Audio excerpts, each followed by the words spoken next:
What's up, dude? What's Cheers. going on, man? Cheers. It's good to be Cheers. here. It really is. So last week while I was editing, I noticed that we didn't talk about the Paddy Pimblett. Paddy the Batty? Yeah, Paddy the Batty. I always say Paddy the Pimblett for whatever reason. Yeah. But Paddy Pimblett, we didn't talk about him, his teabag. How do you feel about him teabagging Jordan Leavitt? Well, when it comes to Jordan Leavitt, I feel like he kind of leaned into the goofiness of it, so that kind of helped Paddy warm up to being, the goofiness fair, of right? Paddy.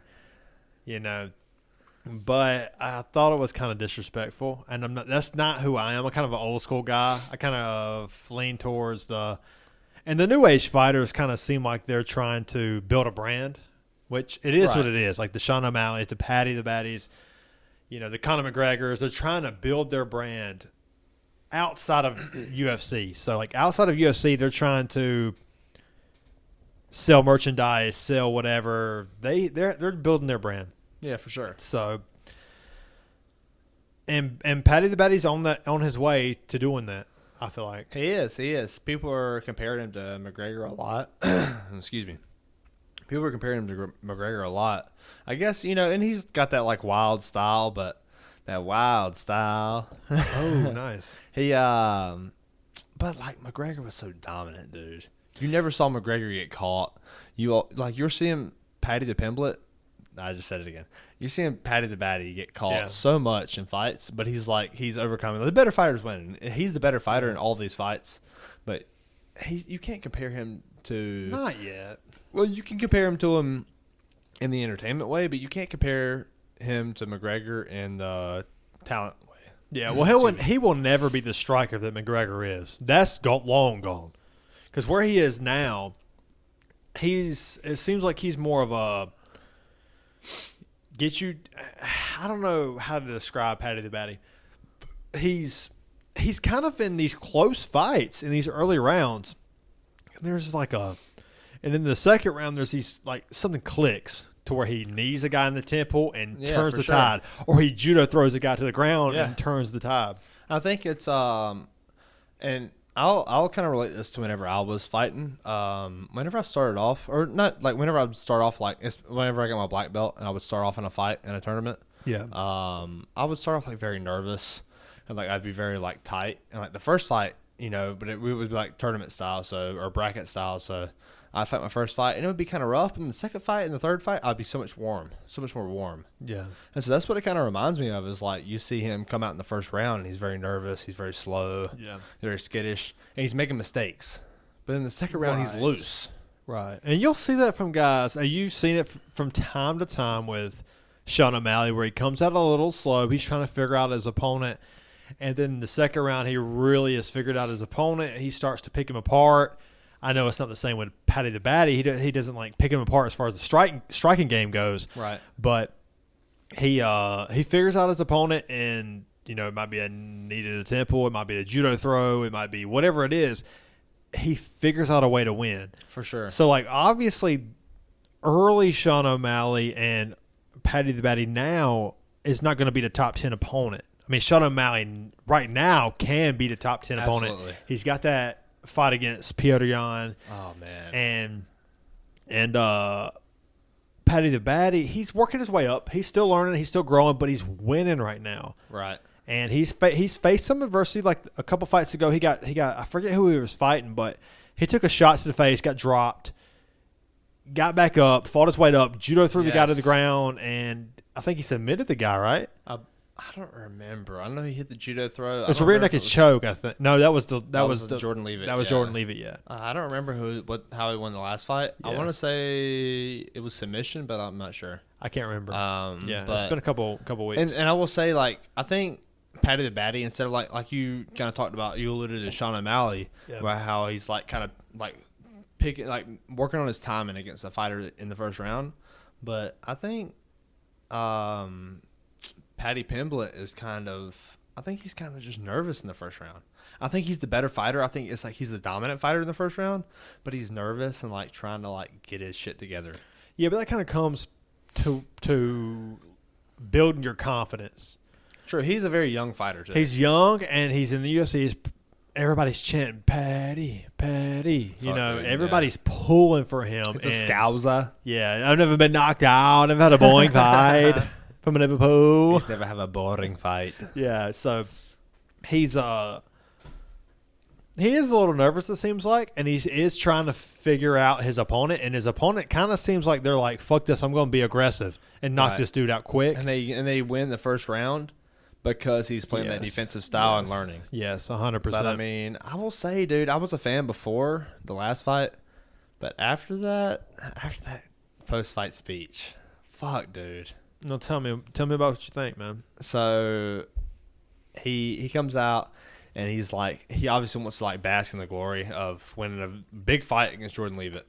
And then he goes, my best friend killed himself. He called me at 4 a.m, and it was like right before my weigh in. And see, like this is terrible. Like it's a huge moment in his life fighting Jordan Leavitt, and that's like the worst news you could get before you weigh in. And so he gets this news, and he goes, "Yeah, my best, or I got a call at 4 a.m, and my best friend from Liverpool killed himself." And it's like, if you're a man out there and you like are scared to talk to people, and you got like those problems, those buildups, talk to somebody. 100%. People would much rather you cry on their shoulder than to go to your funeral. 100%. And I've talked about it in previous podcasts when it comes to right. There is a stigma out there for men. There is. When it comes to women talk about it, and they push for themselves. Women push for themselves when it comes to progressing as women and whatever it may be. Absolutely. But when it comes to men, we have this problem, we have this situation, and we tend to just shove it down. Yeah, for sure. We've learned it from our dad. Stigma. That's the stigma. We've learned it from our dad, and they've learned it from their dad. Is that, who are you going to talk to it about? That's right. Oftentimes, men, they get married, they have kids, and you lose your friends because you have kids.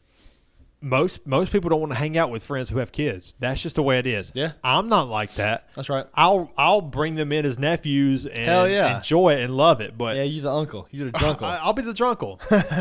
You come over here, we're fucking eating candy corns. We're doing everything. We're fucking playing cornhole. I'm gonna be honest with you, I'm a little kid. Yes, me I'm too. A little kid. We'll play Legos. Easy. I'll do whatever. But you like Michael Jackson.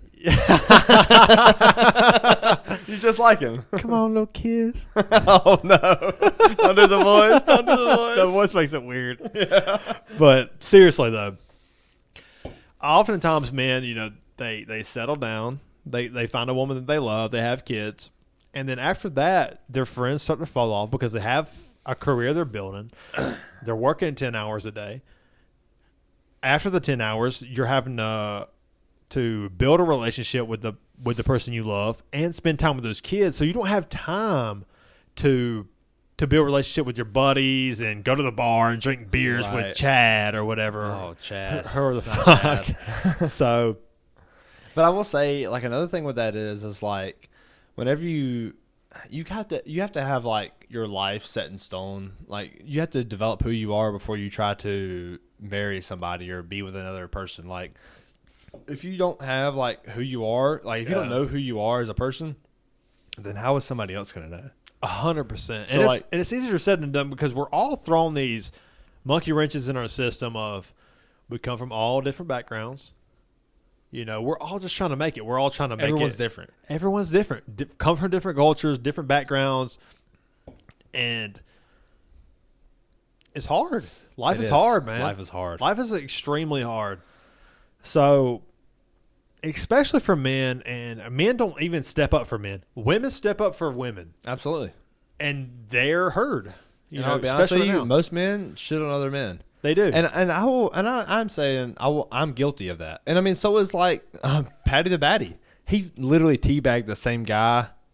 He teabagged the guy in the speech and in the fight that he gave a speech about stigmas about men. Yeah, and you know me, I've been a Paddy the Batty fan before he entered the UFC. Paddy the Pimblett.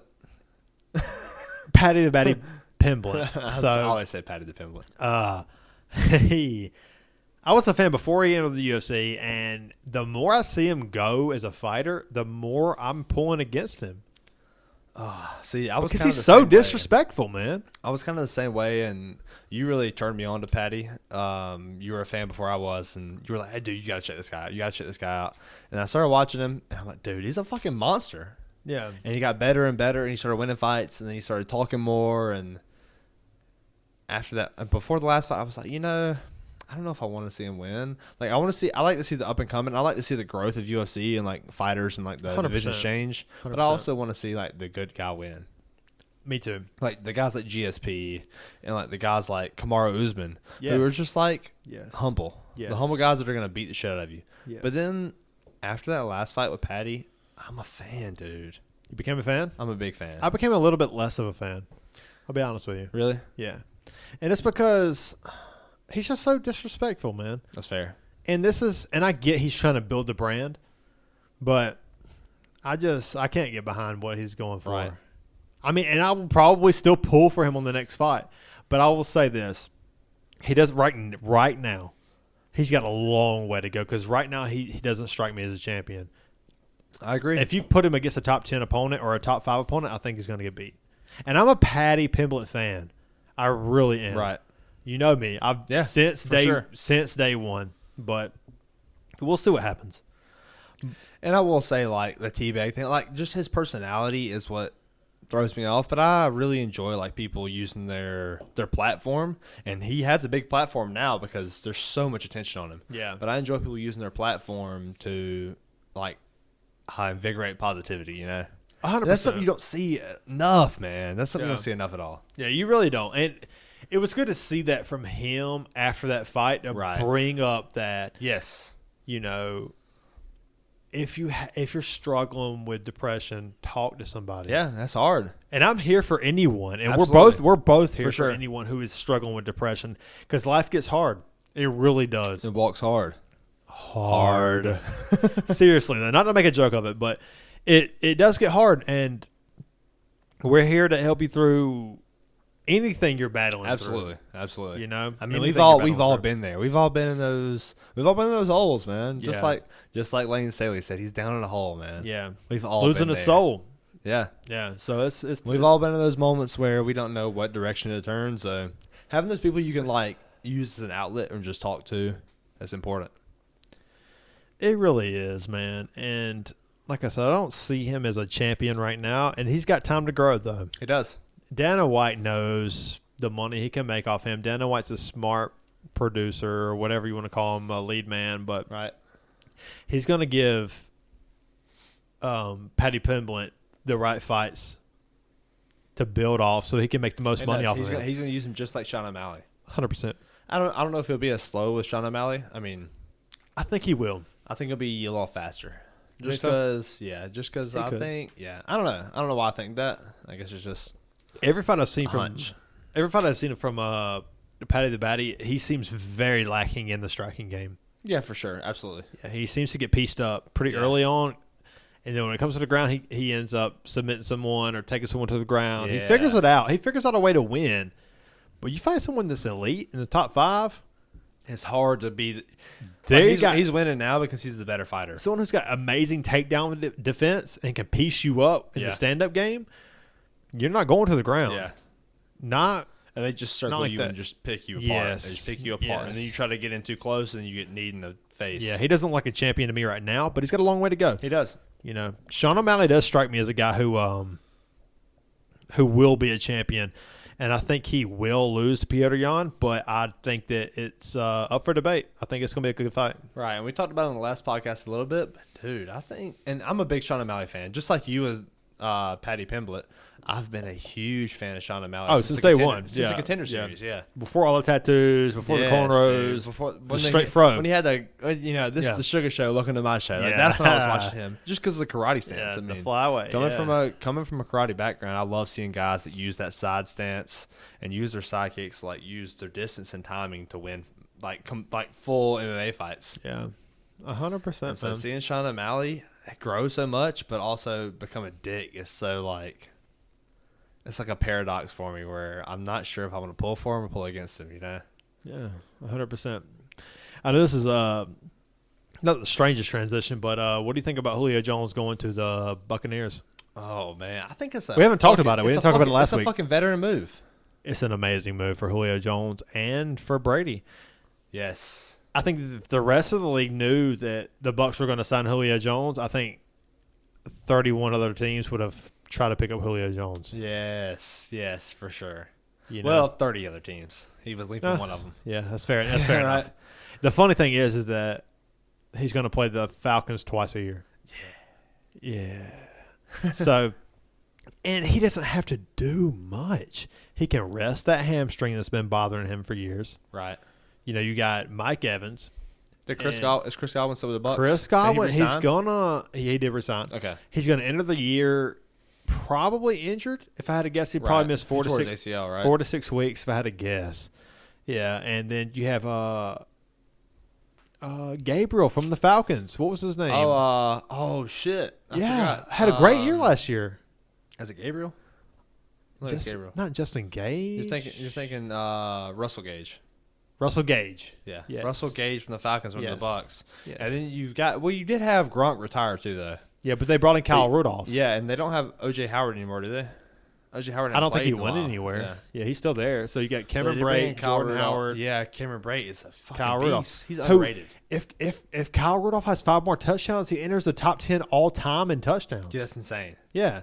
So it's like who he been there? Yes. He's he's killing it. So I mean, you will never be robbed. Yeah. So once they're going to use him as red zone targets, and I know it sounds kind of crazy because Julio Jones hasn't hit those touchdown marks. But whenever you have Chris Godwin, you have Russell Gage, you have Mike Evans, you have so much around you. He's always been a number one his whole life. And I think that we all think that Julio Jones has something left in the tank. I think so. It's kind of like the A.J. Green situation. 100%, yeah. Yeah. But I think it's more so than A.J. Green. Yeah. But especially because like A.J. Green was falling off before everything hit, before he went to the Cardinals. Yeah, but I'm pretty sure A.J. Green has more touchdowns all time than Julio Jones does. That's fine. But A.J. Green's older. I think they're the same year. Oh, okay. Same year. Okay. Yeah. It's come from the same year. A.J. Green from Georgia. Julio Jones, I think Alabama. Julio's from Alabama, yeah. Alabama, yeah. Alabama. So, yeah, they both came out the same year. I think that's like 2011, 2012, something like that. I think 2011. Yeah.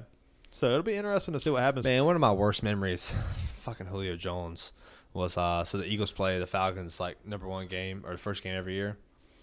And the Eagles were, oh my God, dude. So we're going against the Falcons. And this was like 2 or 3 years ago. It was maybe 3 years ago.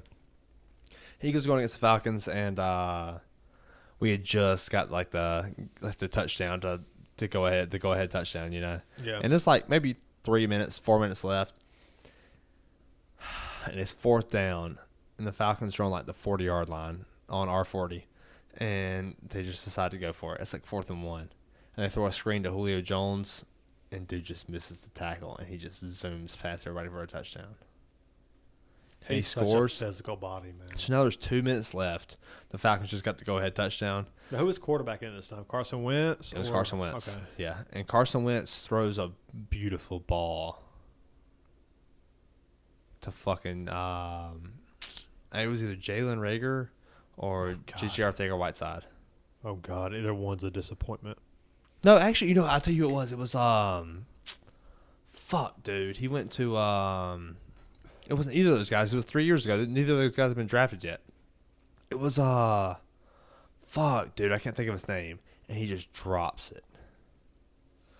Got traded. Damn, I can't think of the guy's name. But it was like right into the breadbasket. He just drops it for a touchdown. Oh, it was hurt, man. It was, fuck, man. It was a slot receiver.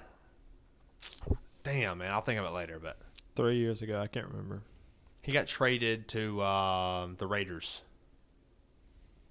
Who was a receiver from the Eagles got traded to the Raiders? That's a good question. I can't remember. Damn, man. That's like an easy one. Really? Yeah, it's a very easy one. Like Deshaun Jackson? No, just think of Raiders receivers. He was in the Patriots. I think he was in the Patriots for a little bit. Oh, Nelson Aguilar. Nelson Aguilar, Yeah. yes. Nelson Aguilar has a wide open touchdown and drops it. He's had drop issues. Yes. And he has a wide open touchdown against the Falcons after the fucking Julio Jones like massive touchdown. Like 1 minute left, and he just drops like right in the breadbasket on like the 15. New England paid so much money for him too. What are you doing, man? Yes, depressing. Oh gosh, it hurts. But sports, it's fucking wild. Yeah. Sports, man. It's always wild, dude. I started watching this. Well, a lot of people recommended this show to me. Danny, the Crab Man. This little. What would you? I don't know if you could tell me what you call it here in a second, but Bo Burnham Inside. Oh yeah, and it's a comedy special. But it was recommended to me, and Bo Burnham doesn't. At first glance, I was looking at it and I was like, "This looks like nothing I could get into." Right. So I started kind of hating on it early on, and I really resisted it for a long time. But it kept getting recommended to me. Right. And I was like, one Sunday morning, Heather was asleep. I came down here. I was like, you know what? Because Heather was shitting on it even harder than I was. Oh, well, she was right. She was right. Because She was right. First off, Bo Burnham had some fucking stupid shit. Yeah, his comedy doesn't seem like, and I haven't It's even just checked. stupid comedy. It was stupid. He was so young and stupid. Yeah. And I don't know how his comedy is. I've never looked into his comedy, and I have watched more stand-up than probably anybody watching this podcast. I'm going to be honest with you. Yeah, for sure. I've watched so much stand-up comedy. Yeah. And I start watching it, and I'm like, you know what? The first two songs to hit, and what Inside is Bo Burnham is, during the pandemic, Bo Burnham locked himself inside of his house. Inside of like a guest house. Yeah, right. It looked like a guest house. And he just kind of started creating comedy and music inside of that guest house. And now to give some background, he stopped doing comedy like 4 years before this in 2018. Because of his anxiety. Yeah, because of his anxiety and depression or I guess mainly because of his anxiety and the causing depression. Right. Because he wasn't doing stand-up. Right. So he starts to create this, just film as him and a camera. So put yourself in that position. Go outside into a garage or a guest house or whatever it may be. And it was during COVID too, so that's why he was inside. Exactly. Inside, the name of the... And, yeah. And put yourself in that situation to where it's just you and a camera and then create some content. That's all he had. Yeah. Now, granted, it was probably some high-tech content. If you want to get technical and split hairs here, he had some good... maybe a good keyboard or whatever it is, and a good microphone, and he had good equipment. He had the funds. He had the funds because of his success. He had the funds. He had the funds. He had funds. But he I started watching it, and I'm like, okay, this is a little not for me. Yeah.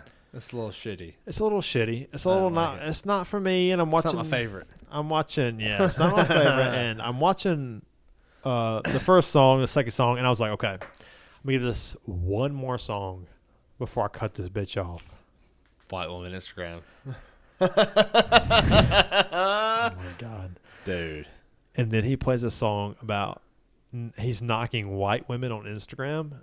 And it is. And the worst part is, whenever you first see it, you're like, "Oh my god, it's another stupid fucking song." Yes. After this song, I'm done. And yes. And then he makes you laugh hysterically. It's so. He brings you funny, back, man. And then the next watch, you enjoy the first few songs more because you understand like he was going through a weird fucking time. And as he goes, it gets darker and darker because the months grow of him just trapping himself inside of this little room, this little house. So he starts to get a little crazy. It starts to get a little crazy. So it starts off with like this Gen Z comedy, and then it turns into this like I wouldn't even call it dark comedy. I would call it like it's dark. It's definitely dark. It's dark, no comedy. It's dark, no comedy. Yes. Yeah. And then he like gets to the point where it's dark comedy because he's making fun of his own anxiety and depression. Yeah. Like he's making fun of it. Like he gets the like it's kind of funny starting off, and then it gets to the point where like he's tired of like doing the funny jokes. So he gets to the point where he's like, oh my God, dude, I'm tired of doing this shit, but I need more content. So he forces the content out. Yeah. And then he gets to the point where it's like he's making fun of his own content and himself. Yes. And like people would, like he's making fun of all of it. Yeah. Like he's like, so like he's gone. He's gone. Yeah. Yeah. And it's, even if you don't like the comedy aspect of it, which I understand. Right. You know, comedy's a little different for me. I'm kind of more of a raunchy, raw comedy. Which really? You are? He doesn't like dick and fart jokes? Yes. He doesn't bring that to you. But there's something there. There's something there, man. Just to respect the way if you don't respect it and you don't like it, well then sit down with a camera in a room or in a house, you and a camera, and see what you can create. And that's what he created. The originality and just how original that show that it's a was. masterpiece. And I would never It's a like fucking consider masterpiece. I would never consider anything other than that. I wouldn't like if you would have told me last year that I would consider a Bo Burnham special a masterpiece, I would have called you an idiot. Yeah, 100%. Me too. But that shit's a masterpiece, man. Yeah, I agree. That's phenomenal. Yeah. It really like showcases depression and anxiety and just like everything like the entrapment of being in your house during COVID, like all that shit just in one fucking package. You start to see him grow as a personality and get a little crazier, what do you call it? Like not bedridden, but like kind of just like confined into this home, and it gets a little crazy, and I kind of just respect how original that film was. Yeah, for sure, man. I got an itchy ass nose. I've gotten this habit where I pick my nose all the time. I've been there. Like just bare finger, I just reach in there and dig out scabs, boogers. Yeah. It's gross. I do it and I just don't care. You don't care? I'll be in public and I'll do that shit. I'm kind of like that. They're so strange. Like, and now I got an itchy ass nose and I want to pick it. I want to dig a fucking booger out, but I can't get to it. Dude, that's me when it comes to I got these microfabric towels for my hot yoga. Yeah. So I got the pad and then I have the towel on top. Oh, okay. I know you start laughing because I thought like you want to bust my chops. So bust my chops, big yogi. Big hot yogi guy. So like when we get down to like do some, back bends or whatever it is, my stomach, my nose, some downward doggy. My nose starts to get extremely itchy. But I was the other day, we had a substitute for the teacher in hot yoga, and there was about 12 people in there. And I had been in this woman's class before, and I was like, damn, this is a really, really hard class. And I thought it was just because I wasn't prepared and I hadn't drank enough water and hydrated enough, and it was 4 p.m., I'm sorry, on a Sunday, and I was like, I got there and I was like, okay, I'm kind of prepared. I'm like, she takes it hard. She's harsh. Right. She's a little harsh, but I wasn't sure if it was just me being a pussy. On the Sunday that I went to her class. I would probably say it was you being a pussy. There's probably a little bit of a little mixture there, but so I go in and I start seeing everybody just drop out of the class, which you can, hot yoga, it's intense. It's very intense. It's 105 degrees. It's hot. It's yoga. Very hot. Very hot. I highly recommend to. I don't count that. That's kind of that definitely counts. That doesn't count. It's on the outskirts of the bag, man. If you pick the bag up, you're gonna put that in there. If you pick the bag up, you're gonna have to put it in there. No, you're not. I think if you pick the bag up where that's at, it'll just come up. But let's go by percentage. I think it's in there more than it's not in there. It doesn't count. Trust me. He's full of shit. So I'm sitting there and I'm like, okay, let's see how this goes. I even told Heather, I was like, it's the tougher class. So I'll get in there and I start seeing people fall out. And there's like 12 people in the class, and I'm like, she's like, oh, there's a new person in the class. And I was like, looking to the guy beside me, and I was like, oh, this is the new guy. Yeah, right. He left 30 minutes in. 40-year-old man. I'm just happy he's here. Honestly, honestly, I was so happy he was here that if he made it to the whole class, I was going to hit him in the locker room and be like, hey, man, keep fucking grinding, because it would change your life. Legit. So in the locker room, do you see like buttholes and dicks? I mean, people get naked, but people kind of try to hide their dick a little bit. That's respect. They're respectful. That's respect. So I've never seen buttholes and dicks. Well, I'm going to tell you right now. At work, we take showers like before. It's a very dirty environment. Yeah, I take showers there. I'm sorry to cut you off. No, go ahead. So we take showers at work before we leave on the clock too. Yeah. You know, I'm very fortunate for that. But I'll always wear my underwear to the shower, and then I'll take them off in the shower. I do the same thing. And hang over. But if my buddies are in there, I'm definitely taking my underwear off in the locker room. Just to be like, hey, man, you want to see something? Like, and show them my butthole or my dick. Either chocolate one. Starfish. And chocolate rain. Chocolate rain. You want to see a hot dog flavored water?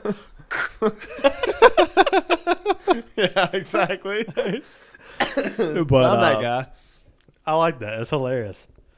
But by the end of it, and these yoga teachers never even mentioned people leaving. Right. But it got to the point to where everybody was leaving, and she was like, she goes, dang, everybody's leaving my class today. She pointed it out. She pointed it out, which is not common. And it got down to 3 of us. It was me and 2 other women. One woman in the back corner who seemed like a teacher. She's there every day in the hottest part of the room. She gets in the corner. She knows what's going on. She could be a teacher. She's straight ripped, no body, no fat at all. Can't relate. Oh, no. I carbs all day. Yeah. But lady beside me, she seemed like she was a 40-year-old woman killing it, probably way less body fat than me. Right. And then I get done, and she's like, you okay? I'm like, I'm Who good. Me? I've been here. Yes. I'm good, man. Let's go another fucking 30 minutes, son. Not longer than that, though. Yeah, not longer than that. After that, I'll pass out. I'm dehydrated. I'll just pass on the floor. Yeah.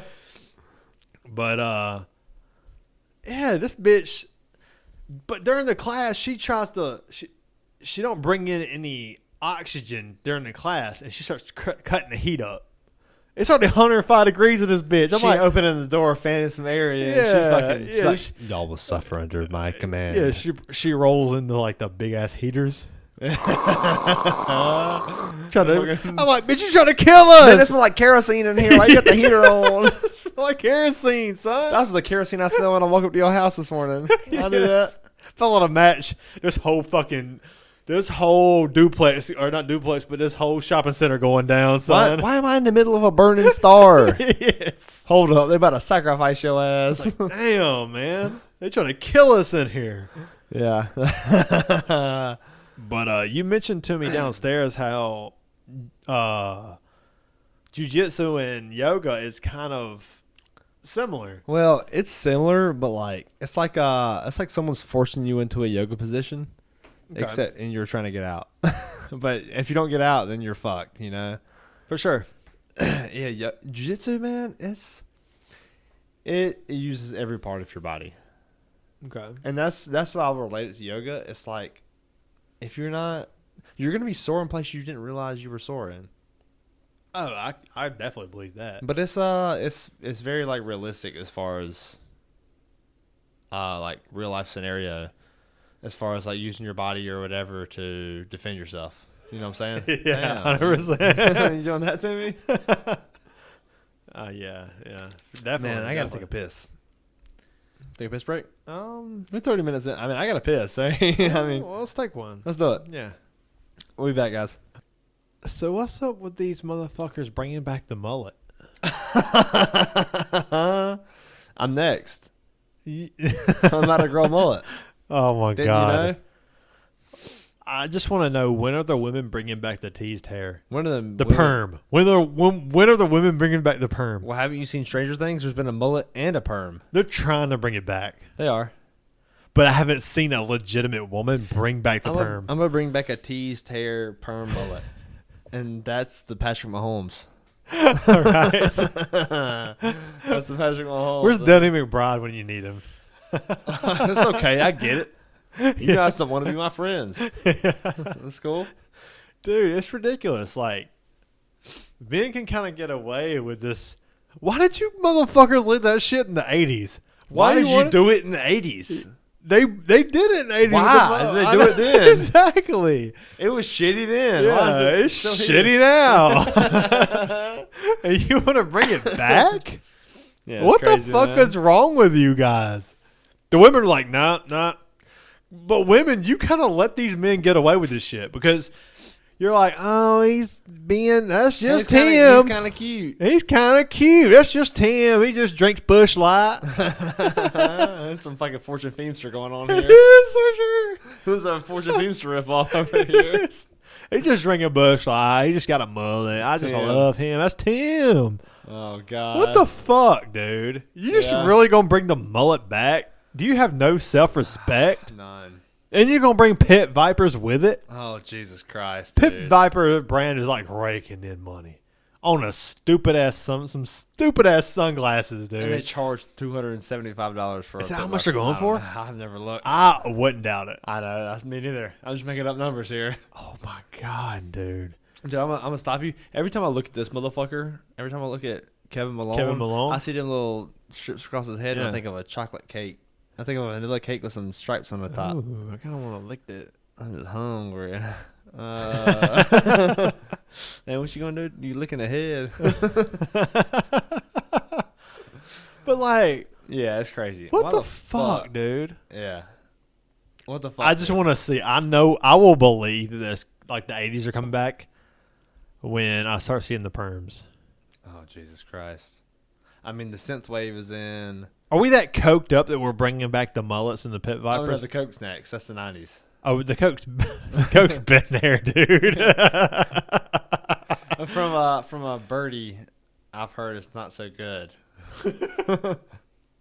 Yeah, the fentanyl really fucks people up these days. Oh, shit. I just Rest heard in it. peace, Mac Miller. Yeah. Oh, Rest in shit. peace, Tom Petty.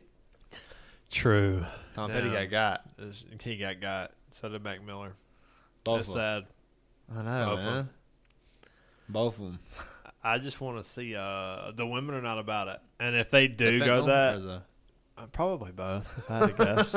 They're probably about a good time, but not like the fentanyl good time. Yeah, that's fair. Some of them. Who knows? They probably are. Hey, to each their own. It's not for me. I'm gonna be honest with you. Some of these women are about the damn mullet. They love it. That's on them, man. Women love for some reason, especially these Southern men. We're from Pelzer, South Carolina. Southern. We're as Southern as it That's gets. as stupid as it gets. So, but for some reason, these women love some damn guys who can chug a damn Bush Light and have a fucking mullet. God, dude. 10 years ago, you would have got your ass laughed at if you had a mullet. But now, it's weird. You dude. still get your ass laughed at. Still get your ass laughed On at. shitty podcasts like Brew Collar. You're right. Nice. What the hell is wrong with these That's people? Why is crazy, this man. back? Why are we going on about it still? That's the crazy That's a part. good We can go question. for an hour. About mullets. We can talk about mullets for like an hour and a half. How bad they are. Yes. But it's just weird to me, man. It is. It's pretty strange. Just like the mustache is back, too. The 80s. The 80s Dude, is yeah. making a comeback, dude. My good buddy Jacob. Shout out Jacob Clevenger. He's deployed in Germany right now. They get the stash. Dude, his stash is so fucking thick, and he's always talking about. He was like, "Yeah, I get all the bitches with this," you know. And so I was at a private lesson the other day, and I show Caden, and he's like, "Oh my god, he's like a pedophile." And then I show Jacob, Turtle. And he goes, "Dang, he like a fireman, and also a pedophile." They gotta go hand in hand for some reason. But you've never heard of I've never heard of a fireman molesting a kid. Have you? I don't think so. I don't think I have. But I've never heard of a priest having a mustache. But I've never heard of a pedophile saving somebody from a fire. Yeah. So I'm like kind of curious. So I'm okay with the fireman. You better hope for the fireman look. Yes. hope for the fireman look. Hope for the Rob fireman. Gronkowski agrees. He's like, yeah, That's so true. Oh, shit. What's up with that, man? What's up with the Catholic priests fucking Kids. Wow. Wow. That's not where I was headed. We're going here. Oh, Yeah. shit. It's so weird, dude. That's the thing, apparently. How do Yeah. you feel about this beer? We haven't talked about it. We had a nice subject change. I like how you pivot. I like how you pivoted. The Wicked Weed Brewing, Dr. Dank, the Hazy IPA. Daily Haze. I'm a fan, dude. I kind of like it. That's all right. I wouldn't. That's not what I want in a haze. You're a hazy guy, so you tell me. That's not what I want in a hazy beer. It's there, but the aftertaste is very IPA. 100% agree. The aftertaste is very much an IPA. Yeah. It's got that like, I don't know. It's like it reminds me of a Goose Island a little bit at the end. Not as like as high. It's better than Goose Island, though. I don't want to shit on it like that. No, the ending. Sorry, is Goose like Island. the ending is like a Goose Island. Like the ending of Goose Island is like a very high pitched taste, and that's a weird way to describe a taste. But it's like grapefruit, but it's like not quite as like. And Wicked Weed Sweet. is out of Asheville, I believe, right? I think so. Yeah. Definitely North Carolina. So it doesn't taste anything like a hazy to me. The tastes beginning like does. The first sip does, but that's definitely after that it tastes like an IPA, which it is it's a hazy IPA. That's what they say. It's a hazy IPA, which is what it's supposed to taste like, I guess. Yeah. But it's good. I kind of. I don't know. It tastes like an IPA, or it tastes like a hazy, but it's just the aftertaste. Where would you put it in? Like, where would you rank it as far as like the past beers we've drank? What did we drink last podcast? We drank 1985. 1985. I'm putting that above it. Oh yeah, that's the all-time favorite for me. I love that beer. I mean, what other beers did we drink? I don't remember. We had the Brewery 85 beer, the IPA, green can. Oh yeah, the green. Yeah, the IPA. Greenville, yeah. Oh, we had the Charleston beer that was kind of had an orange flavor. That's right. Yeah, I'll put this above that. I would too. We had the. I'll put this and the Greenville beer about the same. That's pretty fair.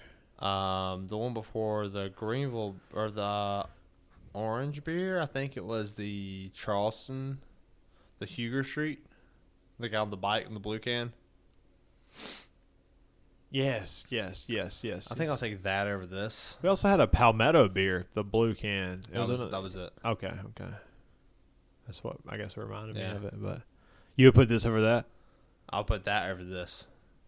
Oh, okay. That's interesting. Sure. And it was more IPA, but this one's just like it's trying to be like a hybrid, but it's just. And I like Wicked Weed. It kind of misses the mark on both, but it's still a good beer.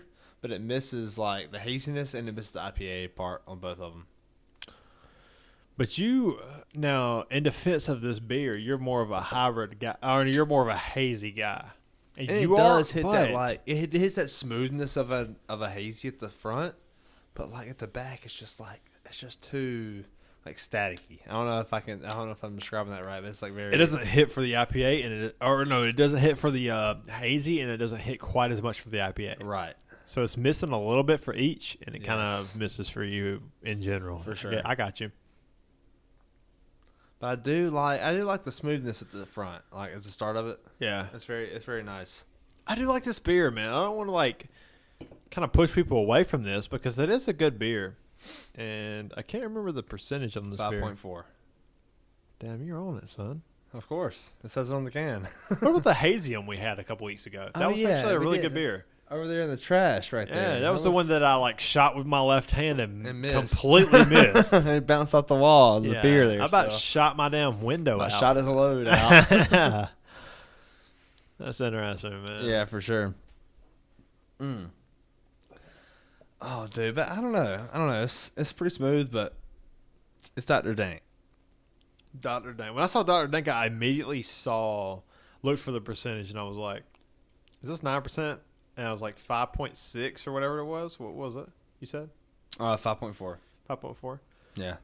It's too low. It's too low for me. Too low? Nah. I don't drink Sweetwater. That's like 5%, I think. I know we talked about this in the last podcast, but yeah. That's like 5 something. Maybe it's just 5. Maybe it's 6. I don't know. Yeah. Man, and I was about to bring up one of the memories I had on. Dude, Sweetwater's so good. It's such a good shower beer.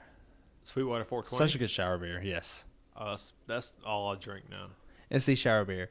Dude, I'll get it at like jiu-jitsu practice on Fridays, and I'll like get home and I'll look. If I have one beer in the fridge, that's all I need. I'll get home and I'll drink a beer in the shower, and dude, it'll make me so much more dehydrated than I was, and I'll just slam water. And it'll be the most hydrated I've ever been in my life. Really? Yeah, because it makes my mouth so dry, so I just have to drink water. Okay. That's a good little strategy, a little strategy for you. That's nice.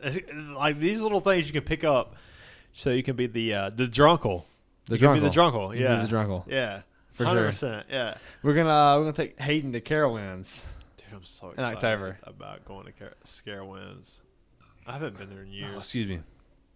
The last time I went to Carowinds was, I think I was in. And if you don't know what Carowinds is, it's a local theme park. Oh, that's right. Yeah, I forget Yeah. that. It's like a like a thing for us. It's only it's like North Carolina. We're doing a podcast right now. I don't know if you know this. Yeah, that's right. North Carolina or Carowinds is North Carolina. I'm pretty sure that's the only one, right? Yeah, North Carolina. It does vary between the ride between North Carolina and South Carolina border. So some rides can kind of vary into leave the border South and come back Carolina in. and then come back in. Yeah, that's cool though. But the last time I was at Carowinds, I'm pretty sure it was on like a high school field trip. Damn. And it was me and Gabby, who I'm dating now. Yes. And it's a very good relationship. So it's so crazy that me and Gabby were on that ride, and then a good buddy of mine, Jalen. Shout out to Jalen if you're watching. Lewis? I know you've been. Yes, Jalen Lewis. Not to drop his last name, but drummer. yeah. Yes. I just remember him liking one of our I know photos. he's liked our reels. He's like most of Shout our out to posts. So Jalen. if you're watching, dude, shout Thanks, out dude. to you. We really I appreciate miss you. seeing you. I wish we could hang out again at some point. There is something when it comes to and I kind of wanted to talk about negative people, but not to say that Jen was. I'm just trying to make that transition, but there's so many people that I don't get to see that I genuinely love so much, but I don't have the time to put in to see those people. And then when you start to hang out, you know how life is. Life kind of takes you in these weird, curvy ways of I'm hanging out with these people, and then all of a sudden you start hanging out with these people, and then all of a sudden a person pops up who wants that you may or may not like, and then all of a sudden they kind of put this like negative energy towards you. We've talked about this before. Have we? Yeah. Talking about negative people? This whole thing, yeah. This whole conversation. Well, I'm here to talk about it again, honestly, because I think that when it comes to negative people, I had a situation to where there's a lot of people who I want to hang out with that I don't have the time to hang out with, and I kind of came up on a mutual friend who seemed like good people, and they kind of made some negative comments towards my significant other. Oh, really? Yeah, which is kind of rare because I don't feel like she should bring on some. Yeah, I mean, I agree. Yeah, for sure. Some negative. That's like a out of the blue rude. Yeah, and it's a good name for a song. Yeah, I kind of like that. Let's start a band. It's been discussed. That's why we got here. And she comes up and she's like, yeah, I don't trust my man around her. And I'm like, and she kind of strikes me as the person who would cheat on her man. I'm just going to be honest. Right. That's just right out of the gate. It's just how I feel. Yeah. And I'm not trying to be judgmental. I'm just saying. But you're judging. I get it. Oh, yeah, 100%. Yeah, we're all judgmental. Yeah. You're not trying to be, but I'm not trying to be, but it's hard not she has presented herself that way. Right. And I'm like, well, I'm sorry that you feel that way, but sorry, that's just some fucking Bill Burr shit. I'm sorry that you feel that way. Yeah, I really am. Isn't it the name of one of his specials? I wouldn't doubt it. it. It's the black and white one. I'm sorry that you feel that way. If it is, I love it. But I'm sitting there and I'm like,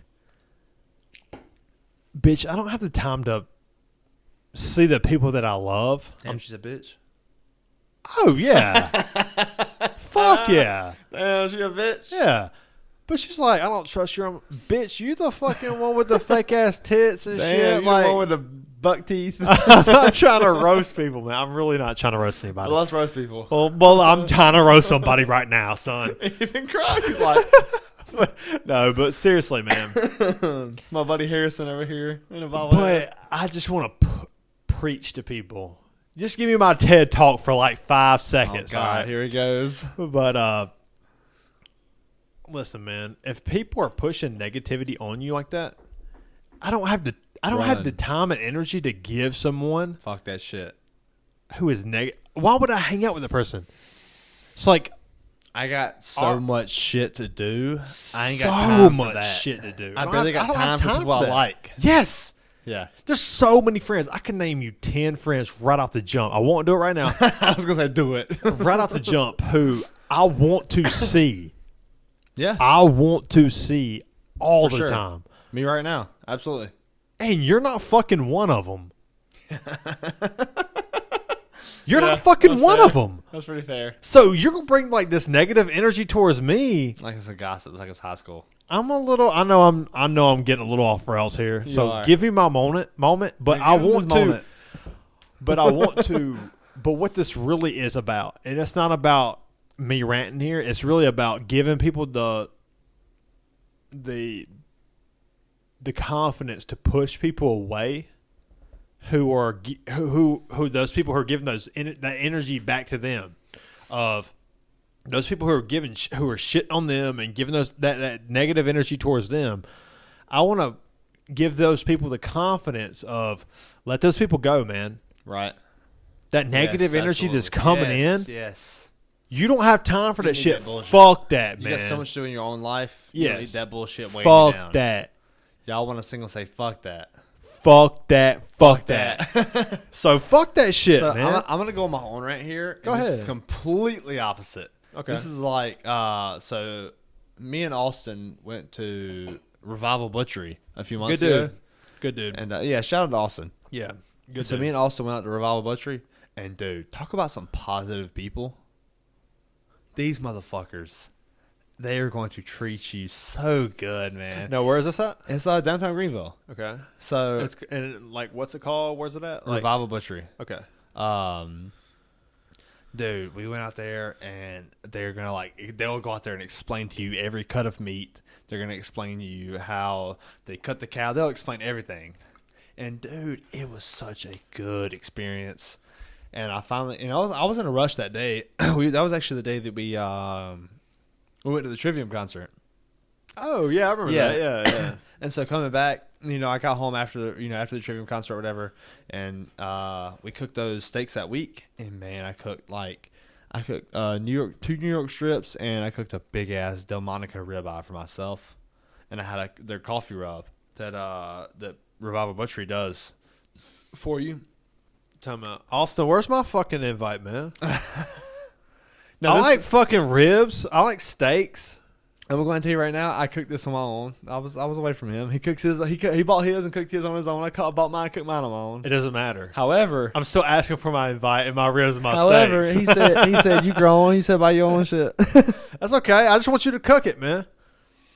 I'm just playing. But seriously, go ahead. You missed again. It's too full. I made it, but it was too full. Yeah. But dude, Revival Butchery, highly recommend going to get Revival Butchery, even though I splattered on the table. I got stains over here. Okay. Phenomenal steaks, dude. Is it, for real? Yes. Nice. Some of the best cut of steaks I ever got. And I recommend the New York strip just because it's the same price as the Delmonico ribeye. I got it the same price. A pound is right at a little over $20 a pound. But dude, perfect marbling, like delicious, dude. Like it's just like it's a beautiful steak. Like a pound of steak is a lot. Yeah, and you will eat all of it. Yeah. Like you will hurt yourself eating it because it's so delicious. So shout out to Revival Butchery. Yeah, if you guys are listening. Shout out to Austin, man. Shout out, yeah, for sure. I hear he's a good cook. I would like to find out one day. Oh, where'd you hear that from? Yeah, you know, I'll be talking about you, Austin. That's just hearsay. That's some good cooking, man. But honestly, listen, if there's a person in your life who is pushing a lot of negative energy, and you can always tell someone who is hating on you, because they keep coming at you with these digs of like you come at me with these positive energy, and I stop, can't stop, won't stop, and I hit you back with these digs of like, oh Jesus Christ, well, what about this? What about that? That's what some about old people shit. That's some boomer shit. That's some boomer shit, dude. There's this guy, and I talked about on the last podcast how I have a locker room and I'll take a shower and shit, and there's this guy in the locker. Oh my god, dude! Every time I go in there. Oh, there he is. and so I was behind. And so I go into the locker room, and he's always in there right before I leave. If I'm leaving on time. Yeah. Always leaving on time. He is. And so I get out, and I'll be like, "Yo, what's up, man? How you doing?" Oh, he's like, "Oh, I'm better now." And, like he's leaving. And so I always try to say, like, I make that joke sometimes. But he says it every day. And so one day I go in there, and he goes, "Oh, what's up, man? How you doing?" I said, "Oh, I'm better now." As a joke. I just see what he does. Yeah. Like, yeah, it's a sunny day out there. He's like, yeah, it's real fucking hot. He ain't wrong. But it's every day. It's something like that. Oh, it's consistent. I'm like, yeah, man. He's always negative. And I'm like, oh, yeah, man, it's a little cloudy today. It's going to be cooler today. He's like, yeah, but it's going to rain. And it's always something like that. It's always some older guys that's going to be, like, negative, dude. God, dude. It gets on my damn nerves. And, I might be the young guy that just don't know shit about life. And I'm real positive. And I will say, I might not know shit about life, but guess what? You got to be positive regardless. Listen, man, I'm 7 years ahead of you, and it doesn't get better. These old motherfuckers are still going to bitch and moan. It don't get better like my life doesn't get better, or the guys don't get better? These motherfuckers who bitch and moan are going to keep bitching and moaning. Something about it, man. Quit bitching and fucking moaning. These motherfuckers that bitching. Jesus Christ. Fuck, dude. These guys that bitch and moan. It doesn't get better. You ever heard of grunge? They keep bitching and moaning. Yeah. There was bitching and moaning in the fucking 70s and the 80s and the 90s. They're going to keep doing it in the 2000s. I get it. And honestly, and the boomers, the pushback for the boomers is like the new age guys aren't working hard enough. They don't want to work. And they're right. There's some That's fair. There's some bitches coming up that don't want to work. Yeah. But these guys who are like 30, 40 plus, they're bitches themselves. They've been bitching since day one. Since day one about everything. I know this is like a little off topic, but speaking of the boomers, I got a good album recommendation that comes from the boomers, comes from the 70s. Okay. Dude, Nothing Fancy by Leonard Skinner. I was kind of curious as what you was going to do this week, and that was a good transition. Dude, I'm really excited to hear. Nothing Fancy by Leonard Skinner. It's a great album. It's not, I wouldn't say it's their best. It's not their best album. I wouldn't say it's their best album. But it's the one I'm going to recommend because there's so many songs on this album that you can relate to. And it spoke to you this week or this month or whatever. It spoke to me. It spoke to me so much. Yeah, 100%. Especially like before the last podcast, we were coming back from the Slice. And man, the song Cheatin' Woman. That's the one, like the bass line. It's just like, it's such a groovy album, but it also gets into those rich tones that Ronnie Van Zant and Steve Gaines. Yes. They get into like such groovy, like those like cycles where they just flow so well, man. Dude. Top 10 band of all time. That's pretty safe. And so like most, I would say top 10. Yeah, and, top 10 is pretty safe. Oh, excuse me so much. And like even like the people that do listen to Leonard Skinner now, listen to this album again. If you haven't, if you have listened to it, listen to it again. If you haven't listened to it, listen to it, please. But like even country fans, dude, the country fans would love this album. The people that listen to country music, those guys that, or the women that listen to country music now, go back and listen to this album, man. Yeah, it's so good. Yeah, I want to challenge people who listen to more pop country. It runs deeper than just Kane Brown. It You know goes. what I'm saying? A lot deeper. I felt some shittery on there. You know, when I get to drinking, I start to shit on some of these. When I get to drinking, I start to shitting. That's why I don't drink before hot That's yoga. no, that's the next day. That's why Sunday morning. All that's right? why he don't shit before. That's why he don't drink before hot yoga. Yeah, I quit drinking on Fridays 'Cause he'd be because of shitting. that. Yeah, because I don't want to stink the place up. Yeah, but he does anyway. He got some. He don't use Old Spice because of the rashes on the armpits. Yeah, you know, if you've heard. Yeah, it is what it is. You know, whatever. But listen, Leonard Skinner, nothing fancy. Yeah, phenomenal album. It's so good. It's Southern rock. So good for people that love It's a blues. fucking if you great love album. blues, you love jazz, you love rock and roll, you love Yes. country. I mean, it fits all those genres.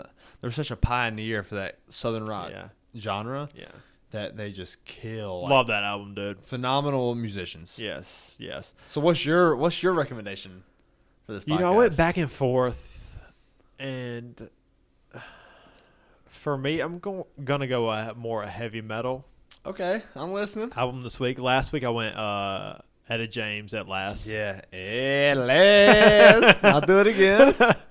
So, you know, Etta James, people really forgot how phenomenal she was, and especially the up and coming people listening to this podcast. They really forgot, but They did.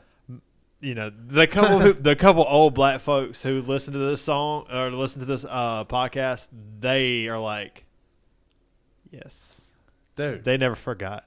they shouldn't have. They shouldn't That's have. a bad Yes, bitch. that's a bad motherfucker. Top 5 all time Holy vocalist. shit. But Top 3. it's probably top 3. I would put her up there for top 3, but top 5, top 10 is very safe. We'll go again.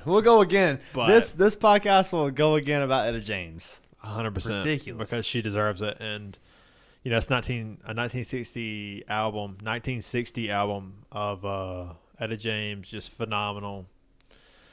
But the album I really want to recommend this time for the heavy fucking metal listeners, son, Oh, shit. is Horizons by Parkway Drive. Oh, Dude, damn. this album is for fucking heavy metal listeners. Dude, the vocalist is so fucking heavy. And you know what? I talked about Jalen earlier. Yeah. Jalen is one of the first people that pointed out Parkway Drive to me. So shout out to Jalen again. If you're listening to this podcast, That's a drummer? yes. Oh, Dude. I've met him a couple times. Parkway Drive is a heavy fucking band. Yeah. And you know what? I hate to cut you off like this. No, but, go ahead. Do your thing. dude, Jalen used to shit on Volbeat so bad. He ain't got a bad. And this motherfucker was right. Listen, man. I used to defend them so much, but I'm going to be honest, they were okay. They were good. Like, those first 2 albums were okay, but The first 2 albums were good. he was on to something. After He was that, like, he always used to say they won't last. That's what he used to say. He always used to say that shit. Damn, he was kind of So right. shout out to Jalen. on that Damn one. it. And the sad thing is, I thought that Volbeat would be headlining by now, and I was wrong. Because Yeah, so the name of the album, Yeah. Parkway Drive, what's the album? Horizons, Okay. fucking phenomenal. Okay, I'm It's listening. a fucking phenomenal listen to album. him When it comes to enough. heavy metal, Heavy I don't metal? mean metal like 80s metal or like 90s metal like thrash You mean metal. like Gojira? You mean like Meshuggah? You mean... I mean, for like metalcore, cream of the crop. So like August Burns Red, Yes. Parkway Drive, Yes. Killswitch Engage. Yes. Okay, 100%. I'm yes. listening. I'm in. Yes. 100%. Yeah. Great album, dude. Love the album. And I didn't really plan on recommending this album until a couple days ago. I was just listening to it. Something kind of like caught my ear. And I really... I don't like to bring up certain albums that almost made the cut, Right. because As I Lay Dying is gonna make a it's gonna come up in this podcast Yeah, for eventually. sure. They had an album that I really listened to more of it than I did Horizons by Parkway Drive. Yeah, for sure. And I don't know, man. It just kind of grasped me to where this morning, really. It grasped you. It really grasped me this morning to where I was like, you know what, man? This is the album I want to recommend.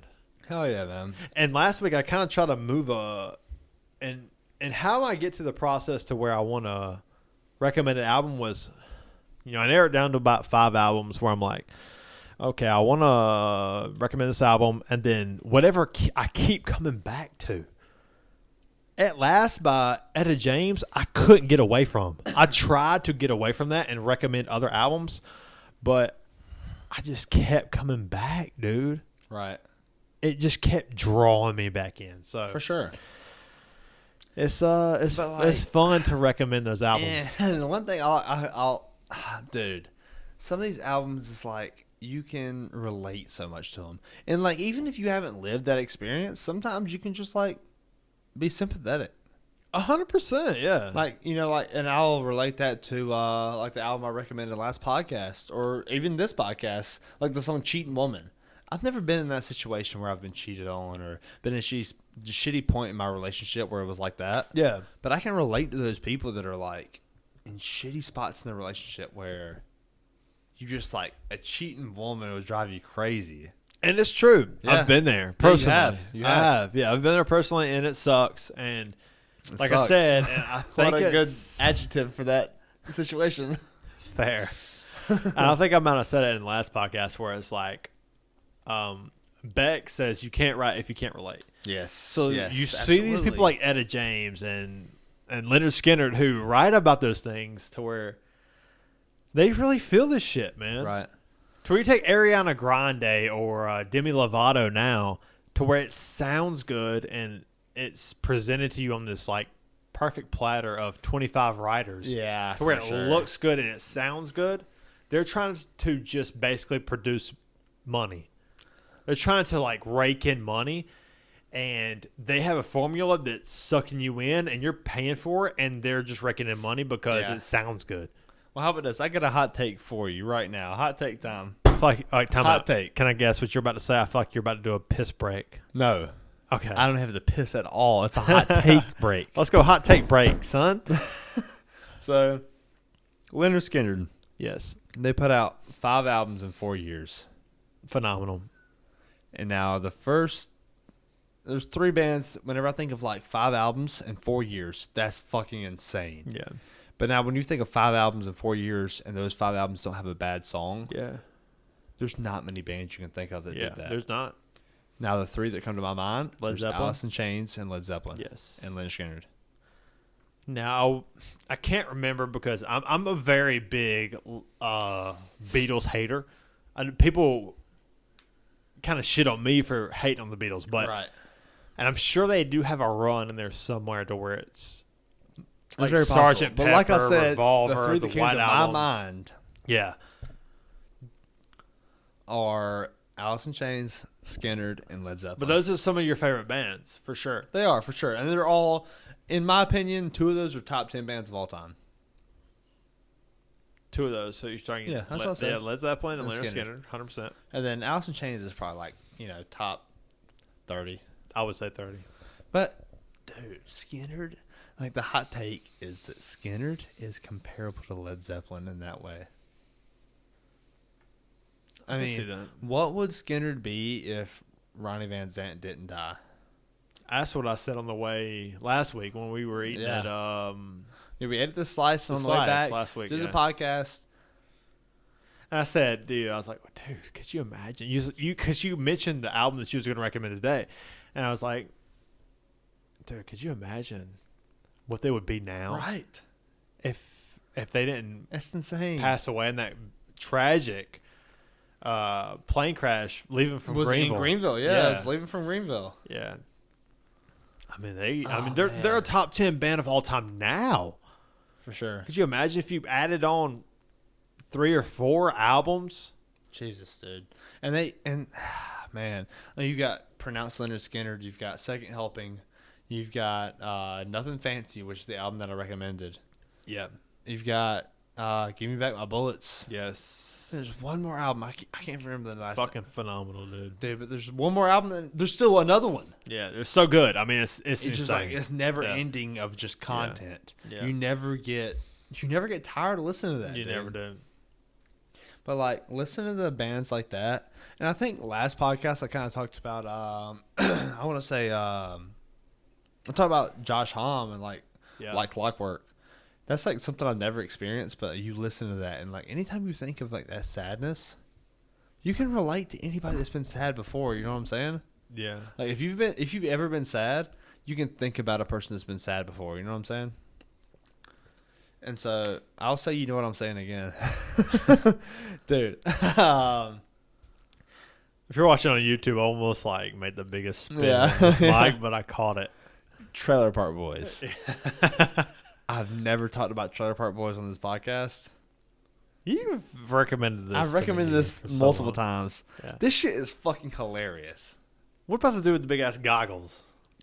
Isn't he called Goggles? No, his name is called Bubbles. Bubbles. And Bubbles loves cats, okay? Bubbles loves cats, okay.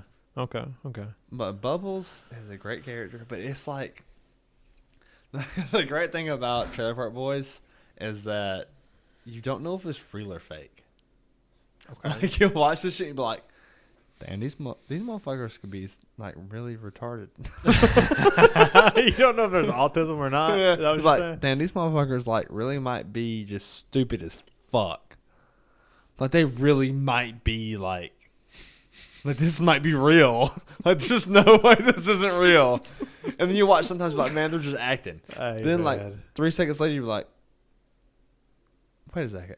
These guys this is real. Genius.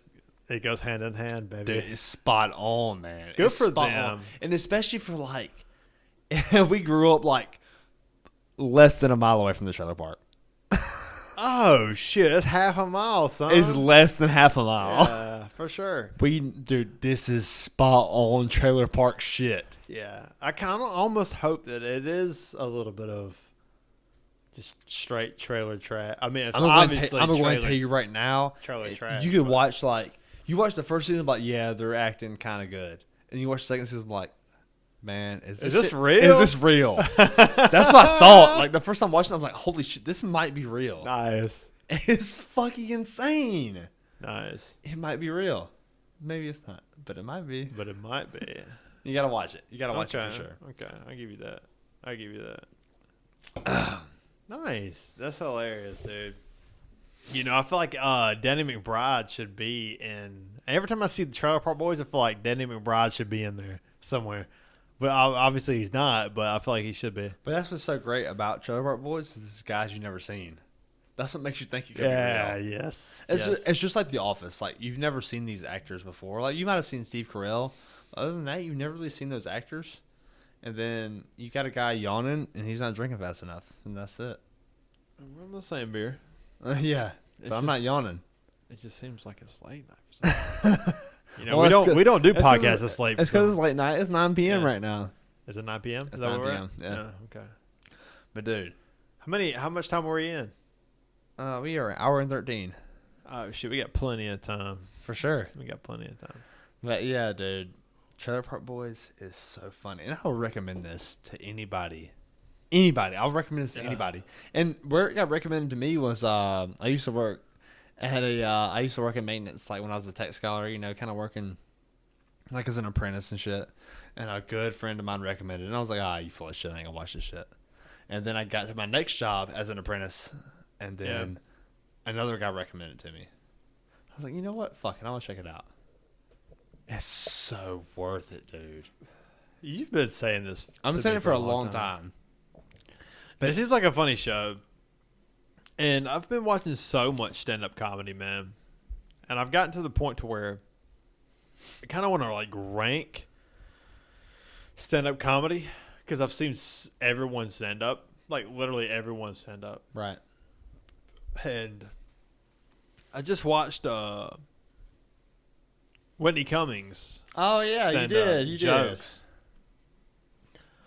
And I went in with low expectations because I've kind of seen her on podcasts, and she seems like she would be a very like woke comic, right? Which is kind of a turnoff to me, honestly. She's super woke.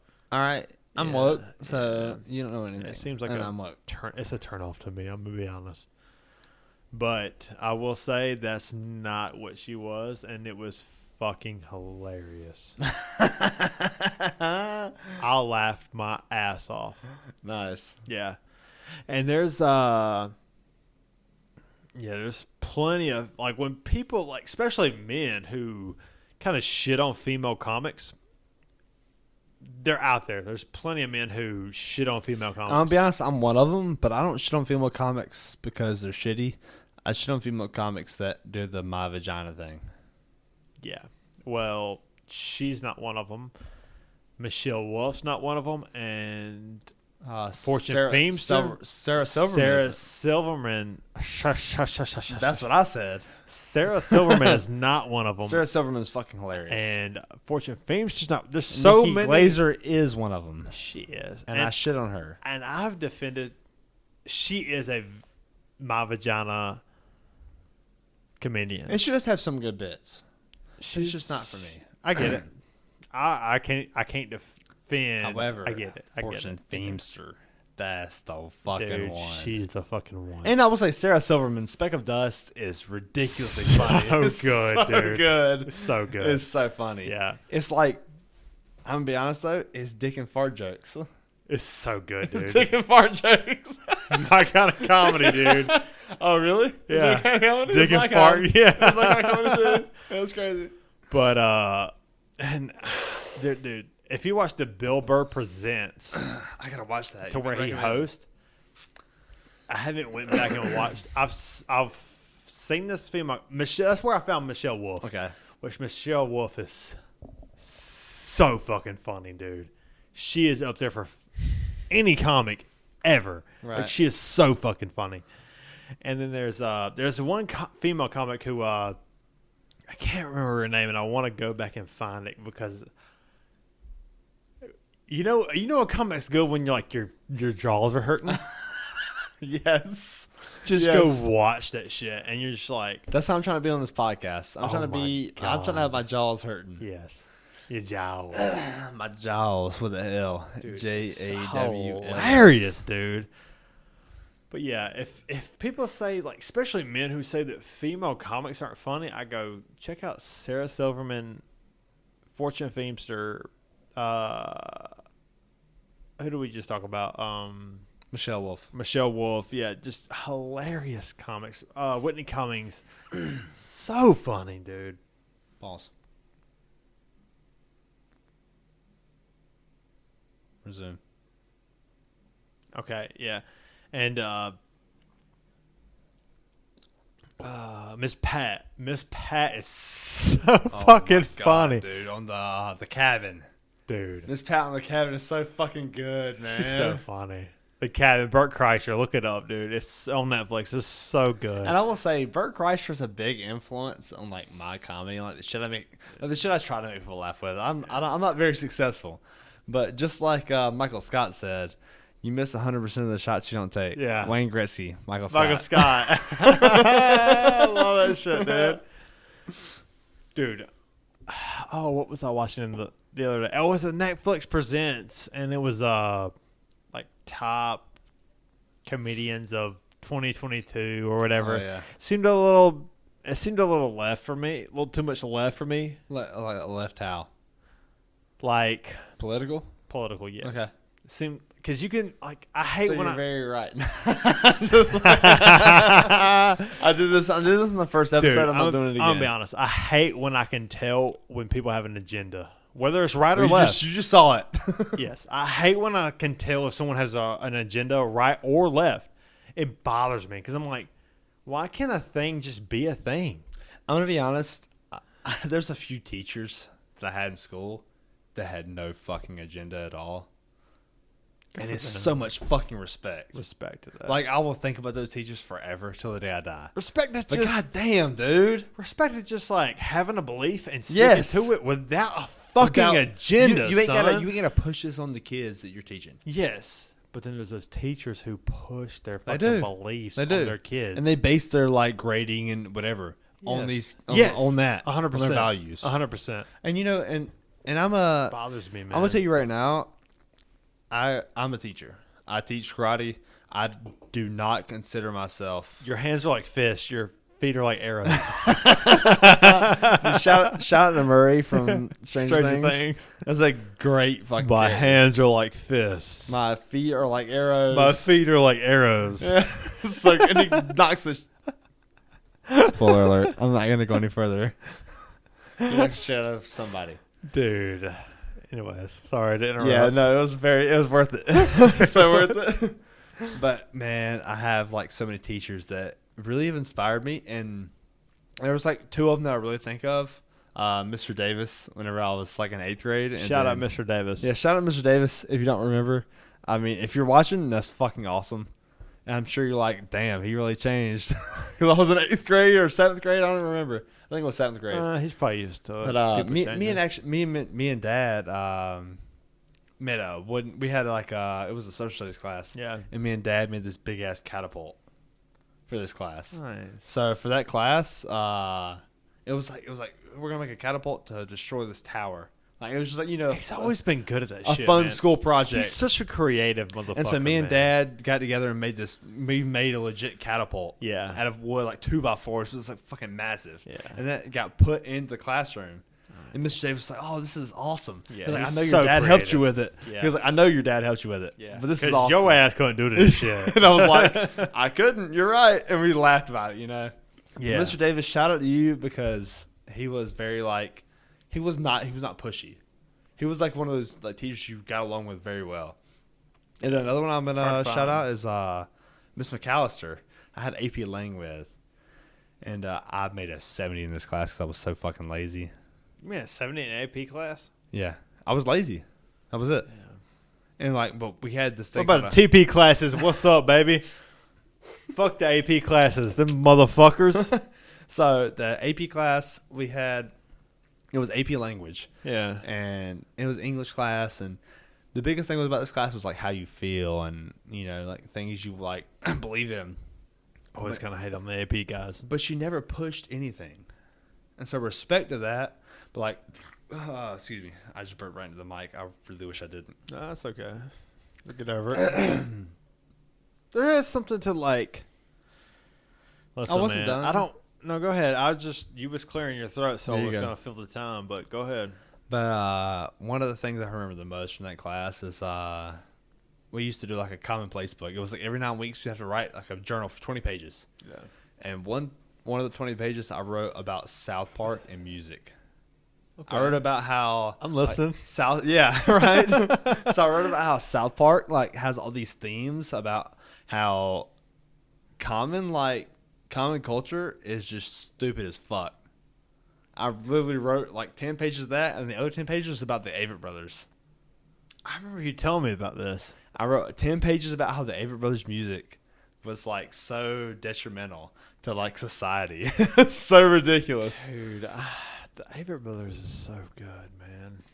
So good. Yeah. So fucking good. I'm glad I could create, I'm glad I could get You created into a monster. Yeah, I'm really glad I can get you into that band because shout out to Will Ritchie who showed me, I know I've said it so many times and people are probably tired of listening, but he showed me a lot of cool shit, man. He really did. And What a legend. A legend for me. And you know what? A legend that we want to have on this podcast at some point. At some point, yeah. Whenever we start to have guests, which we do plan to do. Yes. So we're going to have a guest right in the middle to we're where this guest can look right into that camera and be very uncomfortable. Yes. And we're going to put all these beers in front of them like we normally do to block them off. Yes. Now, we'll move those, but we'll Yeah. put lighters there. But for real, though, he showed me so much cool stuff, man, and it kind of formed me into who I am today. That's awesome, dude. Yeah, it's I would really say, cool. honestly, dude, Will Ritchie kind of had a play in my life, too. Yeah. Like, anytime I think of Will Ritchie, I don't remember if I've talked about this on the podcast before, but Little Big Planet. Really? Dude, I remember yeah, that was kind of, yeah, go ahead. So we used to play Guitar Hero all the time, and, I that's like the first impression I had from Will Ritchie. It's not being. We've been drinking a lot. Yeah. So from Will Ritchie, we used to play Guitar Hero so much, man. And I remember one time I was like begging y'all to play Guitar Hero. You're like, nah, shut up, man. We're playing Little Big Planet. I'm like, Man, fuck y'all. I was like 8, so I didn't That's say what he that. said to you? But I was thinking fuck y'all, but I didn't say it because I didn't know what that meant. But dude, that's so strange. Like that's the first memory I have of like you whenever you were living at the house. Yeah. Is Little Big Planet. You and Richie playing that, and I remember playing it for the first time with Gabby, and it's just like, this shit's fun as fuck, dude. I get why they were playing together. They were dating. I get it. Him and Shawn and Richie were dating. I get it. Nah, I'm just kidding. What a guy, man. I'm just, he showed me a lot of cool shit that kind of shaped me into who I am today, and I'm thankful for it, honestly. That's awesome. Yeah, it's cool. It's a pleasure. Really, really, really cool. It's really, really, really cool. Yeah, that's good shit, man. Yeah, definitely. You know, I don't want to speak on him, but, you know, Pink Floyd The Wall. Oh, no. We got to save this. We got to save this for when he's on here. Definitely. Okay, that's fair. We got to save this for when he's on here. That's fair. You know, we talked about last week when it came to, like, horror movies.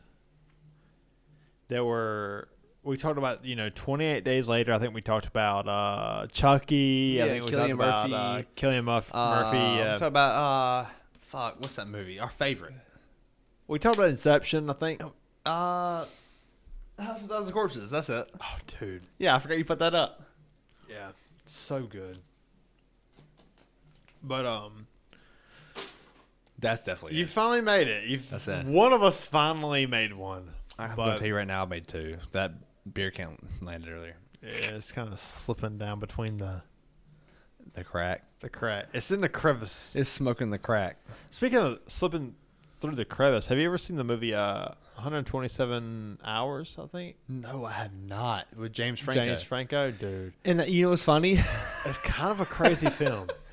So somebody was asking, like, I don't know how this came out the other day, and nobody was asking. I don't know why I said that, but somebody was talking about like the Grand Canyon, and then somebody else related to 127 Hours, and said James Franco was stuck in a crevice for 127 hours, and someone was like, "That really happened?" And then I described the plot to them, but I've never seen the movie. Dude, it's worth a watch. The only time I've ever seen it was when I lived at y'all's place. And so that shows you how long that was ago. Like, fucking... Yeah, I mean... 13 years ago. At least. Yeah, I can't remember exactly, but... But I remember watching it, and... That's before I really knew what, like, acting was, or... what, like, a script was, or directing, but... That really kind of made you feel a little bit of something, like a little bit of symphony. Symphony. Starting to slur now, cuz. Of destruction. Dun-dun-dun. Made you feel a little symphony for James Franco? Yeah. A little symphony. A little symphony for the, yeah. I was thinking Bittersweet Symphony, yeah. Yeah. For sure. You get a little sympathy for, oh, hell, you right there by it. Hell, you gotta, let me look. I'm out of beer, man. You out of beer? I'm out of beer. Yeah, I wish I had some leftovers. I'm about to pass it on to you. We're an hour 28 in. Should we get another one? We can get a piss break if you want to. I can piss if you want to. I mean, another beer, so it's up to you, man. Let's take one. We'll be back. I can sit here and drink this water. Yeah, let's take one. We'll be back. back. We'll be back. Oh, fuck. We are back. Baby. With the extra IPA. We are fucked up. Dude. And we drinking doubles. I don't even know what we decided to open up with, but we're here to tell you. I had a friend the other day. I will keep him nameless. He said to me, "Hey man, you ever thought that you ever thought about dating a best friend?" I was like, "Huh? You mean like He's like, "Yeah, like, you mean like spinal." Like, you hurt your back? Yes, a spinal. Mike Tyson. was like, what you mean? He was like, you mean like minus the bitching of a woman? That's what he came across as. That's what he came at me with. I was like, it seemed like he was pushing the whole, I'm gonna suck your dick. It seemed like he was want to have a good relationship, but he didn't want the pressure of a good relationship. I understand. So I was like, I don't understand. I was like, nah, man, I'm not gay, so I don't.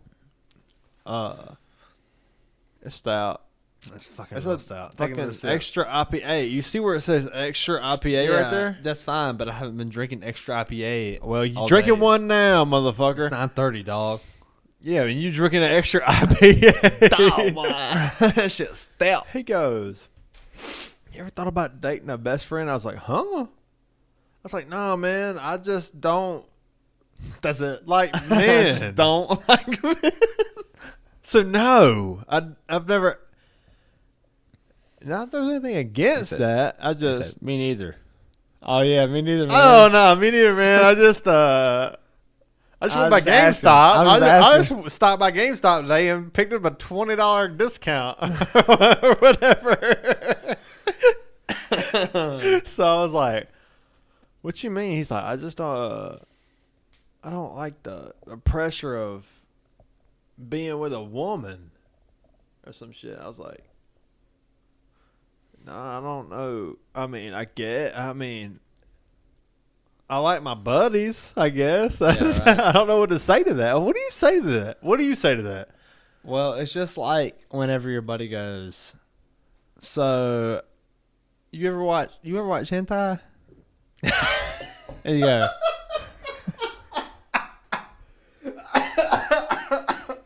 and you go, nah, man, what the fuck is that? And he goes, nah, me neither. Nah, man. I'm about to show I never watched that shit, bro. I don't know what you're talking about. Dude, there was this one buddy that mutual friend between us. He asked me. Shout out to Greek.